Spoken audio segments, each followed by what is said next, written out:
Bonjour et bienvenue sur Insectes Puissance, la chaîne spécialisée dans les combats d'insectes et la puissance. Le centipède millénaire est opposé à... L'araignée voltigeuse aérienne qui nous vient tout droit de l'Algérie, c'est une araignée issue d'un croisement avec un léopard et d'un ours. Regardez comme elle s'envole et elle tombe tout de Elle suite. fait ses sauts piqués comme s'il s'agissait d'une boîte de conserve. Eh oui, elle est pourtant si lourde et en même temps si légère que le centipède, je crois, n'a aucune chance contre un monstre de puissance pareille. Oui, là ça part en judo, on a l'impression de voir Riner face à David Douillet.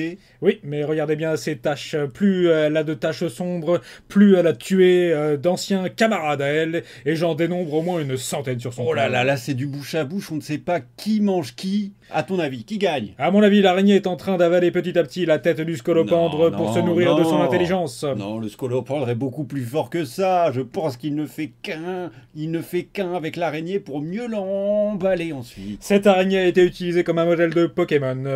C'était un modèle issu de la 7e génération. On l'appelait même Araignémon. Et l'araignée mon se fait battre à plat de couture. Je vois le centipède se régaler. Regarde, c'est comme s'il venait d'ouvrir un courte-paille. Les courtes pailles sont toujours des restaurants dans des cités universitaires désertes. On y mange comme pour 15 € un menu pour ceux qui n'ont pas d'argent pour se payer des repas à Burger King. Oui, et malheureusement, contrairement au flunch, il n'y a pas la possibilité d'avoir à volonté au niveau des légumes et également des frites. Oui, effectivement, cette bonne manie de flunch de proposer des buffets à volonté, mais à chaque fois qu'on va au niveau des frites, elles sont toujours un peu tièdes et il y a toujours un cinquantenaire qui veut des frites. Eh oui, cette vidéo est spécialement réservée aux cinquantenaires qui veulent des frites. Nous leur disons d'arrêter tout de suite leur opération. Oui, et en plus, à flunch, je me rappelle qu'il y a toujours des moments où des gens prennent plus ou moins de la salade. Oui, ou voir des choux de Bruxelles qui sont ces gens. Répondez-nous dans les commentaires. Toujours est-il qu'on ne sait toujours pas qui est vainqueur. Je pense malgré tout, en effet, que l'araignée est bien partie. Oui, effectivement, elle a commencé à descendre progressivement après avoir mangé la tête du scolopendre. Elle s'attaque désormais à son estomac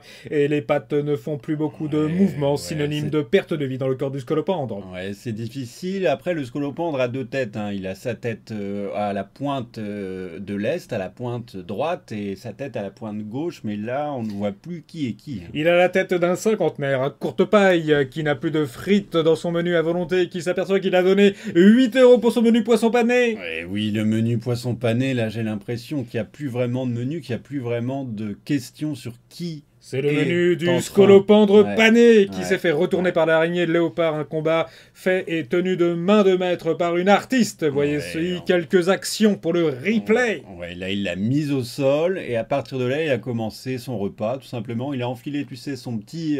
Son nœud pape. Voilà, dans son petit bavoir et hop, et derrière, c'est gloup, gloup, gloup, gloup, gloup. Pour Et- certains, c'est toast foie gras et dindon, mais pour l'araignée, c'était un toast de scolopendre, arrosé bien entendu des frites saupoudrées par le cinquantenaire. Oui, oui, calme-toi avec cette histoire.